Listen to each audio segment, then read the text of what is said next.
আসসালামু আলাইকুম বন্ধুরা, কেমন সুন্দর। এটা হলো সবুজ শ্যামল সোনার বাংলাদেশ, যে আমাদের নরসিংদী জেলা বৃহত্তম একটা জেলা বলে ঢাকার ওই পাশে। আমার বাড়ি হলো নরসিংদী শিবপুর। তারপরে দেখেন আমি একটা বাগানে দাঁড়িয়ে আপনাদের সাথে কথা বলেছি, কত না সুন্দর আমার এই দেশটা। তাহলে সোনার বাংলাদেশটা যেখানে সুন্দর আছে এখানে আমি আসি। জেনে রাখবেন, আমি একজন সাধারণ মানুষ হিসেবে আপনাদের কাছে যেখানে সুন্দর জায়গা আছে এখানে আমি আসি, ধরে তুলি। তারপরে দেখাচ্ছি যে এলো বাগান, সম্পূর্ণ বাগান, এই বিভিন্ন কাঠের গাছ, এই কাঁঠালের গাছ, বিভিন্ন লটকলের গাছ, ফল ফলাদির গাছ, এই গাছগুলি। আর এই দিক দিলে কৃষি জমি, এগুলি হলো কৃষি জমি, দেখেন না এই জমি, এই যে গাছ ভর্তি আছে কাঁঠাল, এগুলি হলো কৃষি জমি। এই কৃষকদেরকে যাতায়াতের জন্য রাস্তা, হ্যাঁ সুন্দর আছে যেখানে, এখানে আমি আছি।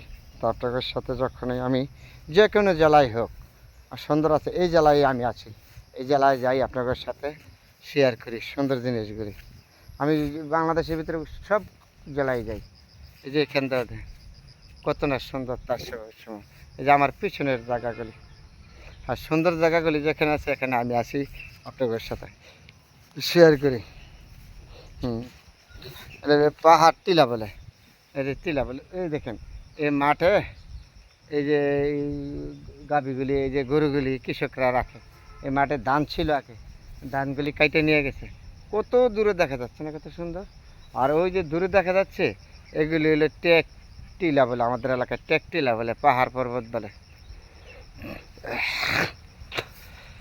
তখন এই সুন্দর যত আছে সেই জায়গায় আমি আসি। শুধু আমাদের এলাকা না, আমি যে কোনো এলাকায় যাই, বাংলাদেশের ভিতরে এমন কোনো জেলা নাই আমি এই জেলায় যে না যাই। সুন্দর যেই জেলা আছে এই জেলায় আমি যাই। এই সুন্দর জিনিসগুলি আপনাদের সাথে আমি সবসময় শেয়ার করতে পছন্দ করি। তারপরে এই যে হাঁটতেছি আর আপনাদের সাথে দেখাতেছি আমি একটা বাগানের ভিতর দিয়ে। এদিকে যে গাছপালাগুলি কত সুন্দর দেখা যাচ্ছে না, এগুলি গাছগুলি। হ্যাঁ, এখানে কোনো কিছু সমস্যা নাই, আপনি যে কোনো সময় যে কোনো আসতে পারেন। এটা আমাদের নরসিংদী জেলা বলে শিবপুর, সবুজ শ্যামল, এগুলি বিভিন্ন ধরনের গাছপালা, ফল ফলাদির গাছ। তাইলে সুন্দর যেখানে আছে এখানে আমি আসি, আপনাদের সাথে ভালো মন্দ নিয়ে শেয়ার করি, সেটা হলো সর্বোচ্চ বড় কথা। কতদিন থাকবো মানুষ আমরা পৃথিবী থেকে, যেগুলি যেখানে ভালো জিনিসগুলি আছে এগুলি আমরা ভালো বলবো, খারাপ জিনিসকে খারাপ বলবো, তাই না? আমাদের জীবনটা হয়তো সংগ্রাম যুদ্ধে, তারপরে ফাঁকে ফাঁকে আনন্দ করতে হয়। আনন্দ এমন একটা জিনিস কখনো বেচা কিনা পাওয়া যায় না, বেচা কিনা করা যায় না। আনন্দ নিজে তৈরি করে নিতে হয়, নিজে ভোগ করতে হয়, আপনার আনন্দ অন্য কেউ ভোগ করবো না।